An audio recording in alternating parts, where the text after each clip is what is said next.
Hello everyone, welcome back to my YouTube channel. आज की class में हम लोग करने वाले हैं एमपीपीएससी असिस्टेंट प्रोफेसर, जो कि 2024 में पेपर हुआ था, उसका पार्ट 2 करेंगे। पार्ट 1 इससे पहली वाली क्लास में हमने कर लिया था, तो अगर आपने नहीं देखा हो तो वो वीडियो आप लोग जाके ज़रूर देख लीजिए। और आज पार्ट 2 करेंगे, तो चलिए स्टार्ट करते हैं आज के क्वेश्चंस। और क्वेश्चन दिया गया है, किसने कहा उत्तर आधुनिक समाज उपभोग का समाज है। ऑप्शन ए है माइकल फूको, ऑप्शन बी है जीन बॉडीलार्ड, ऑप्शन सी है फ्रेडरिक जैमसन, या फिर ऑप्शन डी है जैक्स देरिडा। तो किसने कहा उत्तर आधुनिक समाज उपभोग का समाज है? तो जीन बॉडीलार्ड ने कहा। ऑप्शन बी इसका राइट आंसर हो जाएगा। नेक्स्ट क्वेश्चन है, सफेद पोष अपराध की अवधारणा को प्रतिपादित किया है। ऑप्शन ए लोम्ब्रोसो ने, ऑप्शन सी है माइल दुर्खीम ने, ऑप्शन सी है सदरलैंड ने, और ऑप्शन डी है रॉबर्ट के मर्टन ने। तो सफेद पोष अपराध की अवधारणा किसने दी है? तो आप लोग सभी लोग जानते होंगे, सदरलैंड ने दी है। ऑप्शन सी इसका राइट आंसर हो जाएगा। नेक्स्ट है, निम्नलिखित में से किसने परिभाषित किया है कि अपराध देश के कानून के विरुद्ध किया गया दुर्व्यवहार है। ऑप्शन ए है लैंडिस तथा लैंडिस, ऑप्शन बी है सदरलैंड, ऑप्शन सी है इलियट तथा मैरिल, ऑप्शन डी है गिलिन तथा गिलिन। तो राइट आंसर क्या हो जाएगा? ऑप्शन ए लैंडिस तथा लैंडिस। जल्दी जल्दी करेंगे क्योंकि आपके पास टाइम भी कम है, और इसलिए आपको अच्छे अधिक से अधिक क्वेश्चन मैं करवा सकूं, यही चाहती हूं। और क्वेश्चन दिया गया है, जनगणना 2011 के अनुसार भारत में प्रति 1000 पुरुषों पर स्त्रियों की संख्या का क्या अनुपात था।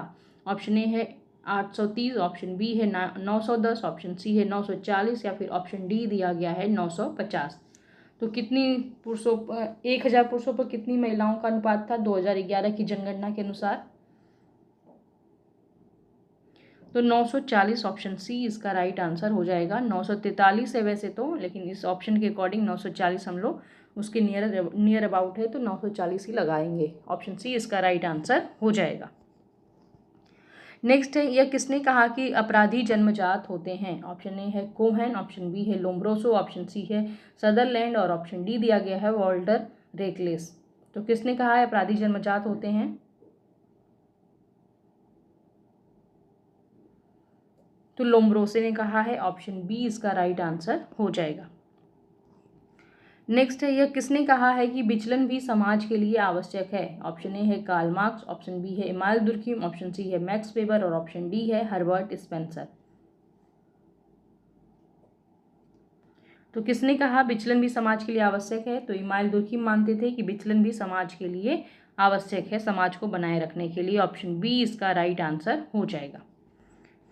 नेक्स्ट क्वेश्चन दिया गया है, सदरलैंड के अनुसार प्रतिष्ठित एवं सम्मानित पद के व्यक्ति द्वारा अपने व्यवसाय के संबंध में किया गया अपराध क्या कहलाता है। ऑप्शन ए है सफेद पोष अपराध, ऑप्शन बी है नीला पोष अपराध, ऑप्शन सी है चोरी, या फिर ऑप्शन डी है सेंधमारी।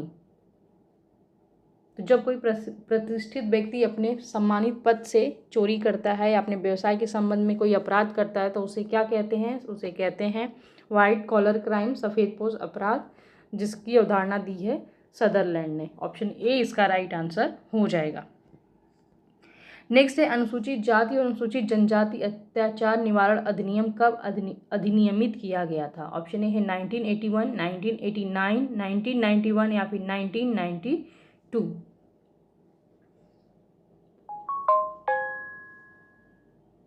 तो कब आया था ये? 1989 में आया था। ऑप्शन बी इसका राइट आंसर हो जाएगा। नेक्स्ट है, दो या अधिक राष्ट्रों या सांस्कृतिक क्षेत्रों के ग्रामीण जीवन के तुलनात्मक अध्ययन के लिए जिस उपागम का प्रयोग किया जाता है वह क्या कहलाता है। ऑप्शन ए है अंतर सांस्कृतिक उपागम, ऑप्शन बी है तुलनात्मक उपागम, ऑप्शन सी है संरचनात्मक प्रकार्यात्मक उपागम, या फिर ऑप्शन डी है उद्विकासीय उपागम।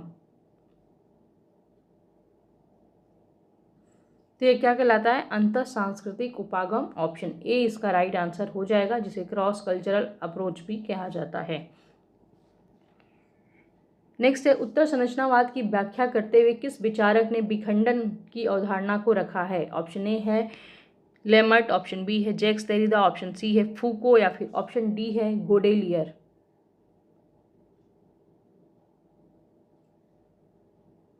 तो किसने कहा है? जैक्स देरिडा ने विखंडन की अवधारणा दी है, डीकंस्ट्रक्शन की अवधारणा दी है। ऑप्शन बी इसका राइट आंसर हो जाएगा। अगला क्वेश्चन दिया गया है, निम्नलिखित में से किस अध्ययन में ग्रामीण समाज के अध्ययन में तुलनात्मक उपयोग का प्रयोग नहीं किया गया है? ऑप्शन ए है योगेश अटल द्वारा लिखित the changing frontier of caste, तो बुक के नाम भी याद कर लेना आप लोग। ऑप्शन बी है के.एल. शर्मा द्वारा लिखित the changing rural stratification system. Option C है ए.सी. मेयर द्वारा लिखित caste and kinship in central India. और ऑप्शन डी है जी.एस. कुरियो द्वारा लिखित anatomy of a rural urban community.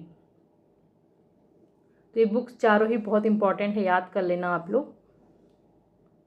और इसका राइट आंसर क्या हो जाएगा? Option D, GS. कुरियो द्वारा लिखित anatomy of a rural urban community. इसमें इन्होंने तुलनात्मक उपागम का प्रयोग नहीं किया है। इन्होंने ये कौन से उपागम का प्रयोग करते हैं अपनी स्टडी में? तो इंडोलॉजिकल अप्रोच का प्रयोग करते हैं। ऑप्शन डी इसका राइट आंसर हो जाएगा। नेक्स्ट है, निम्नलिखित में से कौन सा गरीबी का आयाम नहीं है? ऑप्शन ए आजीविका की रणनीतियों का अभाव। ऑप्शन बी है संसाधनों तक पहुंच की अनुपलब्धता। ऑप्शन सी असुरक्षा एवं कुंठा की भावना। और ऑप्शन डी दिया गया है मनोरंजन के विकल्पों का अभाव। तो गरीबी का आयाम इसमें से क्या नहीं है? तो मनोरंजन के विकल्पों का अभाव। ऑप्शन डी इसका राइट आंसर हो जाएगा। नेक्स्ट है, मीड ने यह विचार की चेतना और समाज द्वंद्वात्मक रूप से उद्भूत घटनाएं हैं किस दार्शनिक से लिया है? ऑप्शन ए है कार्ल मार्क्स से। ऑप्शन बी मैक्स वेबर से। ऑप्शन सी है जॉर्ज हेगल से। या फिर ऑप्शन डी है इमानुएल दुर्खिम से।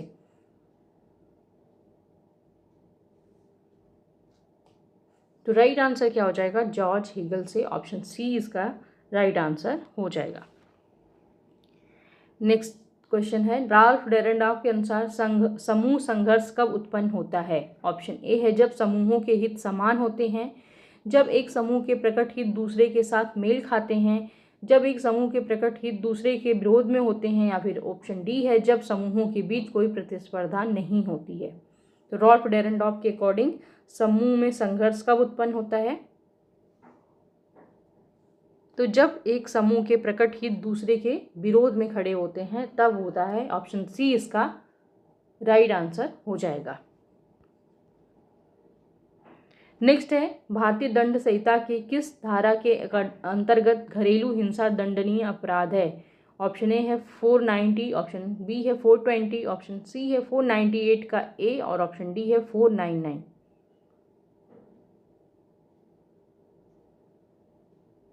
तो क्या हो जाएगा इसमें? ऑप्शन सी 498 का ए। नेक्स्ट है, दहेज निषेध अधिनियम किस वर्ष लागू हुआ? 1960, 1961, 1965 या फिर 1963? जो इजी क्वेश्चन है उसे हम लोग बहुत जल्दी कर लेते हैं। राइट आंसर क्या हो जाएगा? ऑप्शन बी 1961 में। अगला है, निम्नलिखित में से किसने समाज में प्रगतिशील परिवर्तनों का वर्णन करने के लिए विकासवादी सिद्धांत का उपयोग किया? ऑप्शन ए है Robert K Merton. Option B Talcott Parsons. Option C है ए.आर. Radcliffe brown. या फिर ऑप्शन डी है ब्रोनिस्ला मेलिनोस्की। तो क्या हो जाएगा? ऑप्शन बी हो जाएगा टॉलकट पार्सन्स।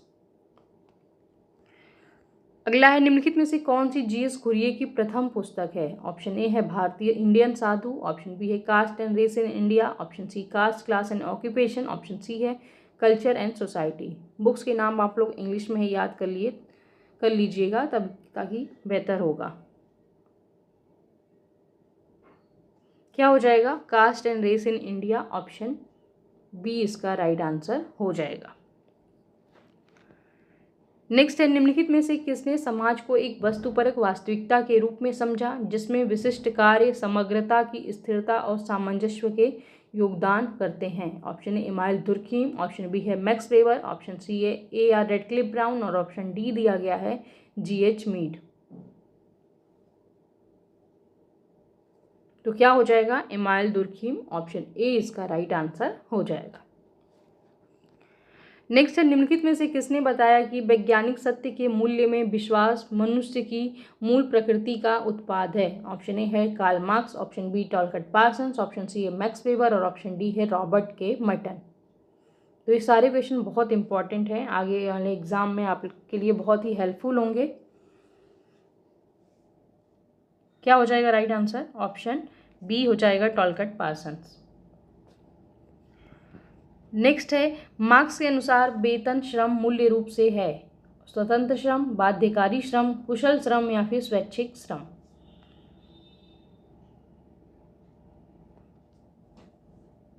तो क्या हो जाएगा राइट आंसर? स्वतंत्र श्रम, ऑप्शन ए इसका राइट आंसर हो जाएगा।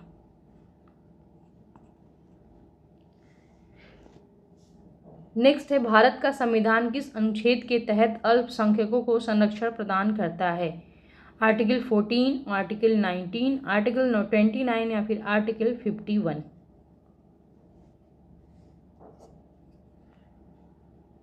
तो आर्टिकल 29, ऑप्शन सी इसका राइट आंसर हो जाएगा।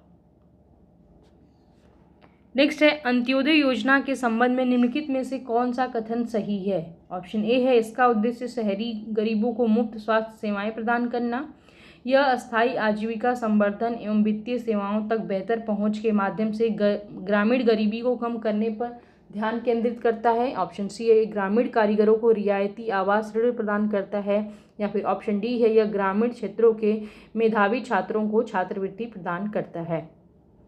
तो इस योजना के अंतर्गत कौन सा कथन सही होगा? तो यह अस्थायी आजीविका संवर्धन एवं वित्तीय सेवाओं तक पहुंच के माध्यम से ग्रामीण गरीबी को कम करने पर केंद्रित है यह योजना। ऑप्शन बी इसका राइट आंसर हो जाएगा। नेक्स्ट देखते हैं, ग्रामीण विकास में माइक्रो फाइनेंस की प्रमुख भूमिका क्या है? ऑप्शन ए है, बड़े पैमाने पर औद्योगिक श्रम प्रदान करना, ऑप्शन बी है, उपेक्षित क्षेत्रों तक वित्तीय सेवाओं की पहुंच का विस्तार करना, ऑप्शन सी है, सरकारी बुनियादी ढांचा परियोजनाओं का वित्त पोषण करना, या फिर ऑप्शन डी है, ग्रामीण क्षेत्रों में ब्याज की दरों को विनियमित करना। तो क्या राइट आंसर हो जाएगा? ऑप्शन बी हो जाएगा, उपेक्षित क्षेत्रों तक वित्तीय सेवाओं की पहुंच का विस्तार करना। नेक्स्ट है, 1928 का बारडोली आंदोलन मुख्य रूप से किसके विरोध में शुरू किया गया था? ऑप्शन ए है, कृषि भूमि को चाय बागानों में बदलना, ऑप्शन बी है, अकाल के दौरान भूमि राजस्व में वृद्धि करना, ऑप्शन सी है, तिनकठिया प्रणाली के तहत नील की खेती प्रणाली, ऑप्शन डी दिया गया है, किसानों पर अन्यायपूर्ण कराधान। तो 1928 में बारडोली सत्याग्रह हुआ था। राइट आंसर क्या हो जाएगा? ऑप्शन सी, तिनकठिया प्रणाली के तहत नील की खेती प्रणाली को रोकने के लिए हुआ था। नेक्स्ट है, आधुनिक औद्योगिक व्यवस्था के संरचनात्मक आधार क्या है? ऑप्शन ए है, श्रम विभाजन, बाजार या संपत्ति, ऑप्शन बी है, श्रम विभाजन और बाजार, ऑप्शन सी है, संपत्ति, बाजार और व्यवसाय, और ऑप्शन डी है, श्रम विभाजन, संपत्ति, मुद्रा विनिमय, बाजार, व्यवसाय और पेशा। तो राइट आंसर इसका ऑप्शन डी हो जाएगा। नेक्स्ट है, alienation and freedom the factory worker and his industry पुस्तक के लेखक कौन है? Karl Marx, Robert Blauner, option B C है पीएम ब्लाउ, या फिर ऑप्शन डी है मैक्स वेबर। तो alienation and freedom the factory worker and his industry important book है, याद कर लेना। राइट आंसर क्या हो जाएगा? Option C P M Blau. Next है, किसने यह बताया कि नौकरशाही में गैर नौकरशाही नेता होते हैं? ऑप्शन ए है Max Weber, option B Karl Marx, option C है रॉबर्ट प्रिस्थस, ऑप्शन सी डी दिया गया है आरएम क्रैंटर। तो किसने कहा कि नौकरशाही में गैर नौकरशाही नेता होते हैं? तो रॉबर्ट प्रिस्थस होते हैं, ऑप्शन सी इसका राइट आंसर हो जाएगा। नेक्स्ट है, यह किसका मानना था कि औपचारिक संगठन में 3 आधारभूत संबंध, लाइन संबंध, विशेषज्ञ विशेषीकृत संबंध और सामान्य स्टाफ संबंध होते हैं? एल उर्विक, ऑप्शन बी है मैक्स वेबर, ऑप्शन सी है पीएम ब्लाउ, ऑप्शन डी है इट्जियोनी।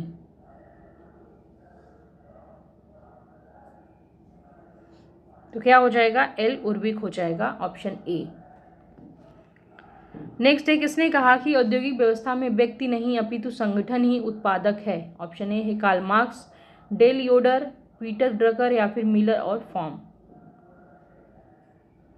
तो इंडस्ट्रियल सोशियोलॉजी से रिलेटेड काफ़ी सारे क्वेश्चंस आए हुए हैं, आप लोग देख सकते हैं। राइट आंसर हो जाएगा मिलर और फॉर्म, ऑप्शन डी। नेक्स्ट है मध्य प्रदेश में पोषाहार आहार योजना के प्राथमिक लाभार्थी कौन हैं? ऑप्शन ए दिया गया ग्रामीण क्षेत्रों में 6 माह से 14 वर्ष तक की आयु के बच्चे। ऑप्शन बी है गर्भवती महिलाएं, 6 महीने से 6 वर्ष तक की आयु के बच्चे और कुपोषित बच्चे। ऑप्शन सी गांव में गर्भवती महिलाएं और 6 वर्ष तक की आयु के बच्चे। या फिर ऑप्शन डी है केवल कक्षा 1 से कक्षा 8 तक के ग्रामीण स्कूलों के छात्र। तो कौन कौन से लाभार्थी हैं मध्य प्रदेश की पोषण आहार योजना के तहत? तो गर्भवती महिलाएं और 6 महीने से 6 वर्ष तक की आयु के बच्चे और कुपोषित बच्चे, ऑप्शन बी हो जाएगा इसका राइट आंसर। नेक्स्ट है मध्य प्रदेश के गठन के समय मध्य भारत क्षेत्र के कितने जिले इसमें शामिल किए गए थे? ऑप्शन ए है 12, 14, 16 या फिर 18।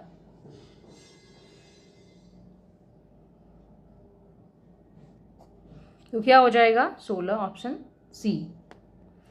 नेक्स्ट है 2021 में पद्मश्री पुरस्कार से सम्मानित किए गए भील जनजाति कलाकार का नाम क्या है? ऑप्शन ए है दुर्गा बाई ब्याम, ऑप्शन बी है जोध्या बाई, ऑप्शन सी है भज्जू श्याम, ऑप्शन डी है भूरी बाई। तो राइट आंसर हो जाएगा option D Bhuri Bai. Next है मध्य प्रदेश विशेष एवं आवासीय शैक्षणिक सोसाइटी की देखरेख कौन सा विभाग करता है? शिक्षा विभाग, स्वास्थ्य विभाग, जनजातीय कार्य विभाग या फिर कृषि विभाग? तो जनजातीय कार्य विभाग, ऑप्शन सी हो जाएगा इसका राइट आंसर। नेक्स्ट है मध्य प्रदेश में शुरू की गई राष्ट्रीय पारिवारिक लाभ योजना का उद्देश्य क्या है? ऑप्शन ए ग्रामीण क्षेत्रों में वरिष्ठ नागरिकों को मासिक पेंशन प्रदान करना। ऑप्शन बी है कमाने वाले सदस्यों की मृत्यु के बाद गरीब परिवारों को 20,000 की एक मुश्त सहायता देना। ऑप्शन सी है दूर दराज के गांव में आदिवासी परिवारों को मुफ्त चिकित्सा बीमा प्रदान करना। या फिर ऑप्शन डी है विकलांग व्यक्तियों को मुफ्त शिक्षा और कौशल प्रशिक्षण प्रदान करना। तो ऑप्शन इसका बी राइट आंसर हो जाएगा। नेक्स्ट है किसने स्वैच्छिक संगठन family planning association of India का गठन किया है? भोरे कमेटी, ऑप्शन बी है डॉक्टर अवाबाई वाडिया और धनवंतरी रामाराव, ऑप्शन सी है डॉक्टर आशीष बोस, ऑप्शन डी है प्यारे किशन बट्टल। तो family planning association of India का गठन किसने किया है?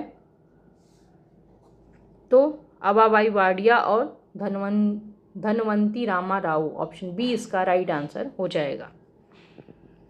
नेक्स्ट है कौन सा संवैधानिक प्रावधान पंचायती राज संस्थाओं को कराधान और वित्तीय स्वायत्तता के माध्यम से राजस्व उत्पन्न करने का अधिकार देता है? ऑप्शन ए है आर्टिकल 280, ऑप्शन बी है आर्टिकल 243 का एच, ऑप्शन सी है आर्टिकल 324, ऑप्शन डी है आर्टिकल 51 के।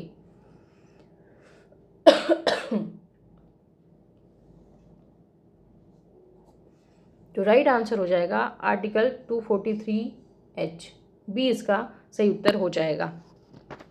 नेक्स्ट है 73वें संवैधानिक संशोधन अधिनियम में के लागू होने के बाद 1994 में पंचायती राज चुनाव कराने वाला पहला राज्य कौन सा था? ऑप्शन ए है Rajasthan, option B Madhya Pradesh, option C है उत्तर प्रदेश या फिर ऑप्शन डी है महाराष्ट्र। ये क्वेश्चन बार बार एग्जाम में आया हुआ है, आप लोग जानते होंगे। ऑप्शन बी इसका राइट आंसर हो जाएगा। नेक्स्ट है प्रथम आर्थिक वृद्धि का व्यवस्थित सिद्धांत किसने प्रतिपादित किया है? Karl Marx, Max Weber, Dudley Seers या फिर एडम स्मिथ?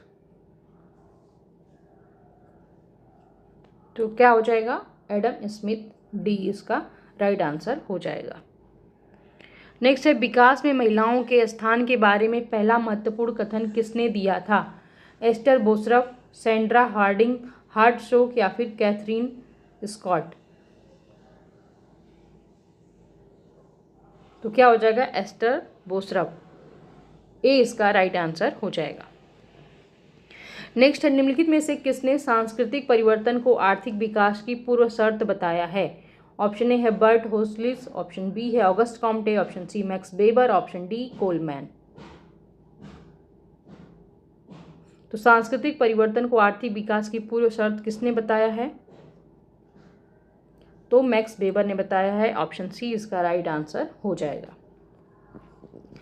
नेक्स्ट दिया गया संपोषक या धारणी विकास शब्द सर्वप्रथम किसमें सामने आया। संयुक्त राष्ट्र की 1987 की रिपोर्ट अवर कॉमन फ्यूचर, जिसकी थीम थी बर्टलैंड रिपोर्ट भी कहते हैं इसे। विश्व बैंक की 1951 की रिपोर्ट, पॉपुलेशन एजिंग 1956 की रिपोर्ट, या फिर भारत सरकार की 1981 की रिपोर्ट। तो सस्टेनेबल डेवलपमेंट कब आया था, किसके सामने आया था? तो संयुक्त राष्ट्र की 1987 की रिपोर्ट, बर्टलैंड रिपोर्ट भी कहते हैं इसे, अवर कॉमन फ्यूचर इसकी थीम थी। ए इसका राइट आंसर हो जाएगा। नेक्स्ट है, भारत में समाजशास्त्र को निम्नलिखित में से किस मोर्चों पर चुनौतियों का सामना करना पड़ रहा है।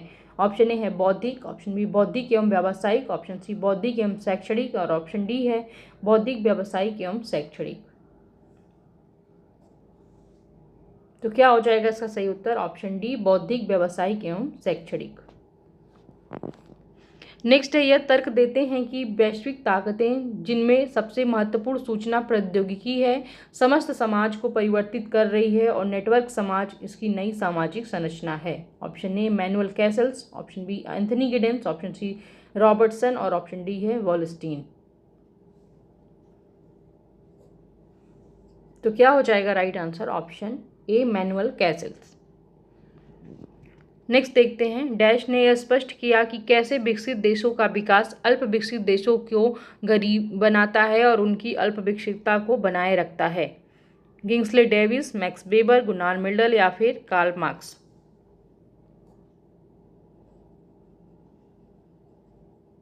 तो क्या हो जाएगा इसमें? गुनार मिल्टन, ऑप्शन सी इसका राइट आंसर हो जाएगा। नेक्स्ट है, अविकसित देशों पर मुक्त व्यापार के प्रभाव के बारे में विपरीत सिद्धांत को किसने प्रस्तुत किया है। कार्ल मार्क्स ने, गुनार मिल्टन ने, मैक्स वेबर ने, या फिर एडम स्मिथ ने।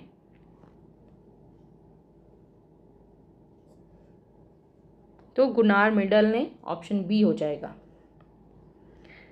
अगला है, निम्नलिखित में से कौन से सिद्धांतकार विश्व व्यवस्था सिद्धांत वर्ल्ड सिस्टम थ्योरी से संबंधित हैं। ऑप्शन दिए गए हैं, आप लोग बताइए इसमें से क्या राइट आंसर हो जाएगा।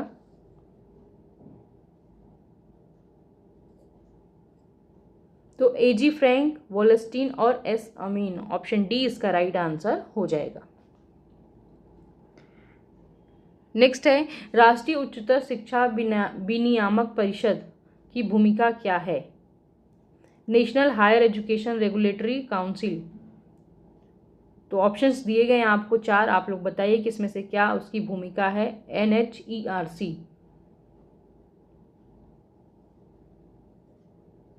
तो चिकित्सा और कानूनी को छोड़कर उच्च शिक्षा क्षेत्रों के लिए एक केंद्रीय प्राधिकरण के रूप में कार्य करना, ऑप्शन ए इसका राइट आंसर हो जाएगा।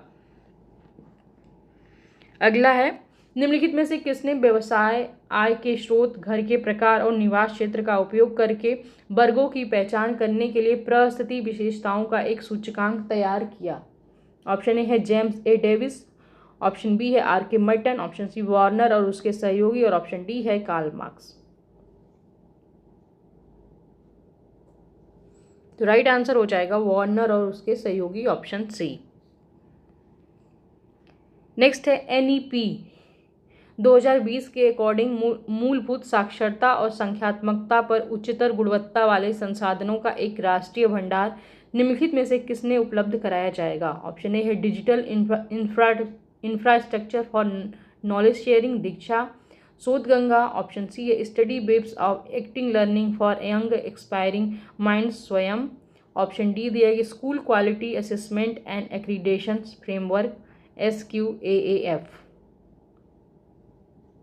तो बताइए क्या हो जाएगा इसमें? हो जाएगा digital infrastructure for knowledge sharing DIKSHA, A इसका राइट आंसर हो जाएगा। नेक्स्ट है, निम्नलिखित में से कौन सी भारत में औद्योगिक विकास की एक समस्या नहीं है। ऑप्शन ए है पूंजी की कमी, ऑप्शन बी औद्योगिक रूढ़ता की समस्या, ऑप्शन सी है दोषपूर्ण नियोजन, और ऑप्शन डी दिया गया स्थापित क्षमता का उच्च उपयोग।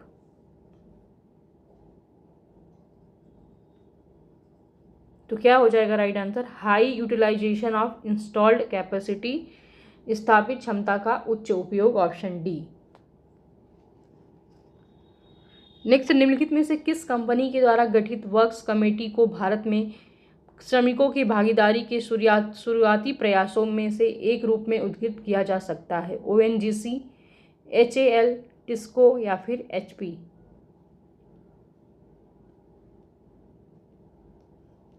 तो क्या हो जाएगा right answer? Option C, TISCO C. Next है, भारत में सामूहिक सौदेबाजी की विफलता के अनेक कारण हैं, निम्नलिखित में से कौन सा एक कारण नहीं है? मजबूत श्रम संघ, अशिक्षित सदस्य, सौहार्दपूर्ण संबंधों का अभाव, और ऑप्शन डी दिया गया तृतीय पक्षकार का हस्तक्षेप।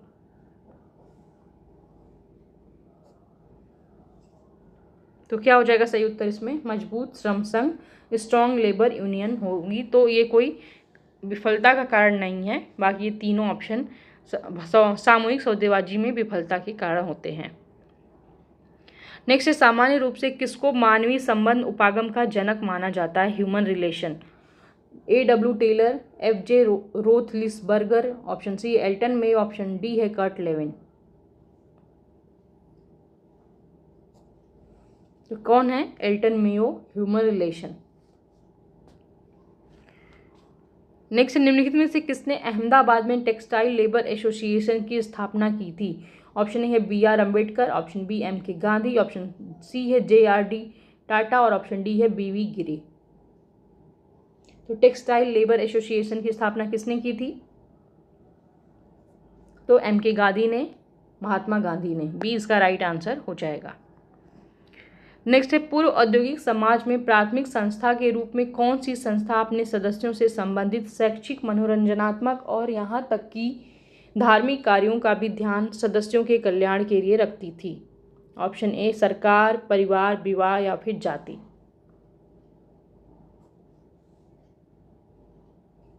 तो राइट आंसर हो जाएगा ऑप्शन ए सरकार। नेक्स्ट है, बहुविध आधुनिकताओं की धारणा किसने प्रतिपादित की है? मल्टीपल मॉडर्निटीज, रोस्टो, एल्विन टॉफलर, आइजनस्टेड या फिर मैक्स वेबर।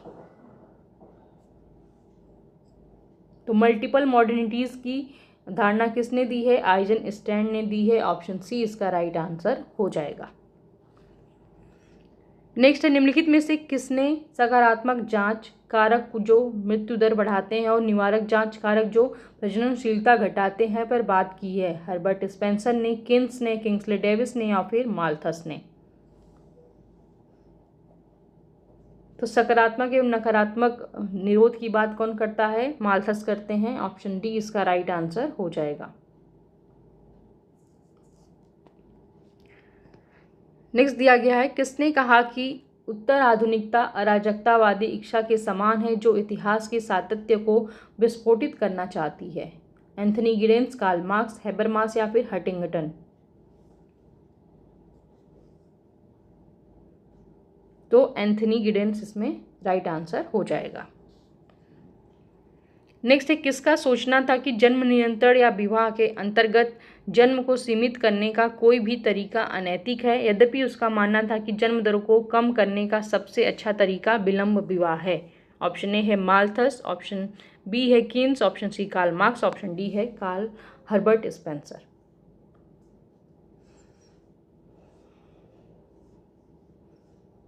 तो राइट आंसर हो जाएगा ऑप्शन ए माल्थस। अगला है, निम्नलिखित विचारकों में से किसने जनसंख्या समस्या पर अपने विचार नहीं दिए हैं? कन्फ्यूशियस, प्लेटो, अरस्तु या फिर डेकार्स। तो किसने जनसंख्या सिद्धांत पे अपने बल नहीं दिया है, स्टडी नहीं करी है? तो रेने डेकार्ट्स हो जाएंगे। ऑप्शन डी इसका राइट आंसर हो जाएगा।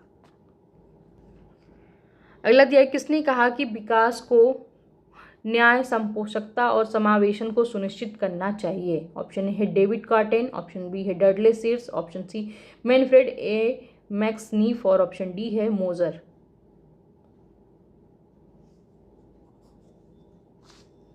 तो क्या हो जाएगा right answer? David Korten, option A इसका राइट आंसर हो जाएगा।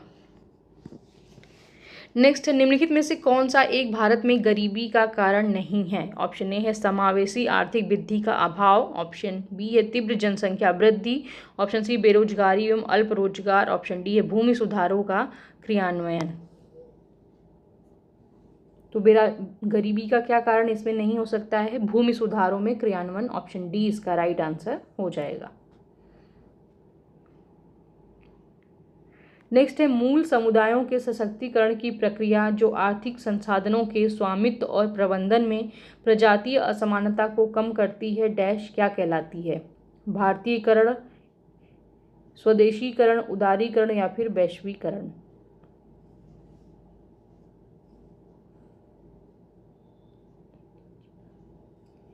तो क्या हो जाएगा राइट आंसर? ऑप्शन बी स्वदेशीकरण कहलाता है। नेक्स्ट है निम्नलिखित में से किसने आधुनिकता को 4 आधारभूत संस्थाओं यथा पूंजीवाद, उद्योगवाद, निगरानी क्षमताओं और सैन्य शक्ति के आधार पर परिभाषित किया है? ऑप्शन ए है टॉलकट पार्सन्स, ऑप्शन बी है एंथनी गिडेंस, ऑप्शन सी है हेबरमास और ऑप्शन डी है टकर जूनियर। तो राइट आंसर हो जाएगा Anthony Giddens, option B. Next है संपोषक या धारणीय विकास के लिए संस्कृति का तर्क किसके द्वारा विकसित किया गया है? Option A Gunnar Myrdal, option B है Stavenhagen, option C Erich Fromm या फिर ऑप्शन डी है एडोर्नो।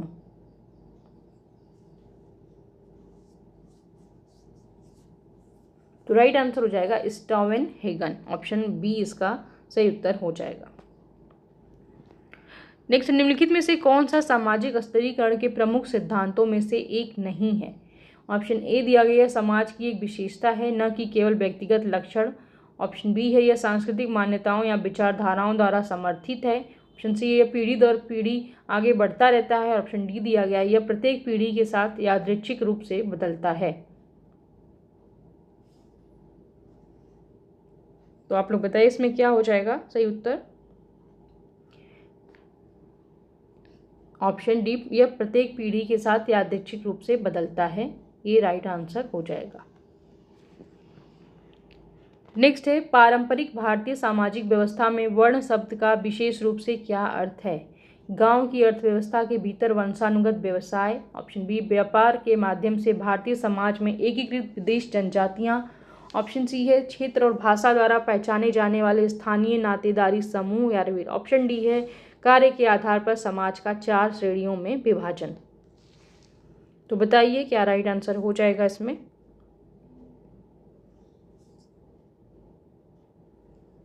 तो कार्य के आधार पर समाज का 4 श्रेणियों में विभाजन इसका राइट आंसर हो जाएगा।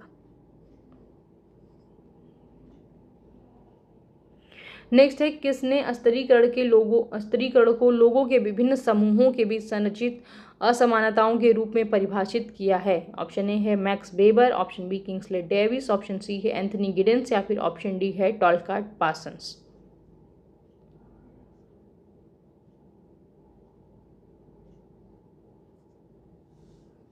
तो इसमें हो जाएगा right answer option C Anthony Giddens.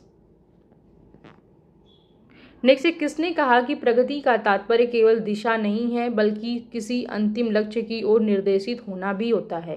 Option A MacIver एवं पेज, ऑप्शन बी है E.S. Bogardus, option C F.G. Bailey या फिर ऑप्शन डी है योगेंद्र सिंह। तो प्रगति का तात्पर्य केवल दिशा नहीं बल्कि अंतिम लक्ष्य की ओर निर्देशित होना है, यह किसने कहा है? इंपॉर्टेंट क्वेश्चन है और किसने कहा है? मैकाइवर एवं पेज ने, ऑप्शन ए इसका राइट आंसर हो जाएगा।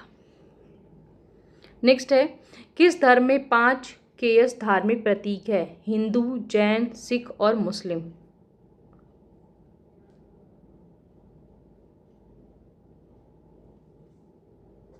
तो सिख, ऑप्शन सी इसका राइट आंसर हो जाएगा।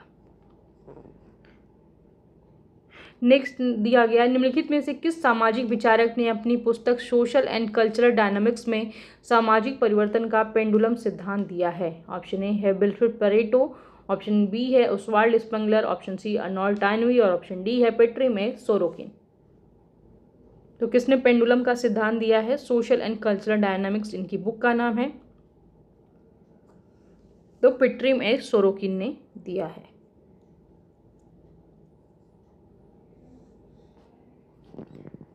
नेक्स्ट है कौन सा शब्द उस प्रक्रिया को संदर्भित करता है जिसके तहत एक जाति के सदस्य उच्च स्थिति वाली जाति के अनुष्ठानों घरेलू और सामाजिक प्रथाओं को अपनाकर अपनी सामाजिक स्थिति को ऊपर उठाने का प्रयास करते हैं।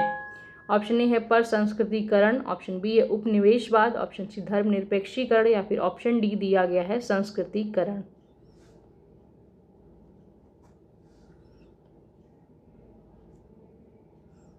तो कौन सी प्रक्रिया है? ऑप्शन डी हो जाएगा, संस्कृतिकरण की प्रक्रिया है, जिसके तहत एक निम्न जाति का व्यक्ति किसी उच्च जाति के अनुष्ठानों, उनकी क्रियाकलापों को अपनाकर उच्च स्थिति प्रदान करता है। संस्कृतिकरण हो जाएगा। नेक्स्ट, निम्नलिखित में से कौन सा सामाजिक विचारक सामाजिक परिवर्तन के उद्विकासीय सिद्धांत से संबंधित नहीं है? Option A Herbert Spencer, option B Oswald Spengler, option C August Comte और ऑप्शन डी है एलिच मॉर्गन। तो राइट आंसर हो जाएगा option B Oswald Spengler. The decline of the west इनकी बुक का नाम है, इंपॉर्टेंट बुक है, आप लोग याद करके रखना। नेक्स्ट है Indian society continuity and change पुस्तक के लेखक कौन है? Option A Yogesh Atal, option B Brajraj Chauhan, option C S C. Dube और ऑप्शन डी है एम.एन. श्रीनिवास। तो the Indian society continuity and change book किसकी है? तो योगेश अटल की है, ऑप्शन ए इसका राइट आंसर हो जाएगा।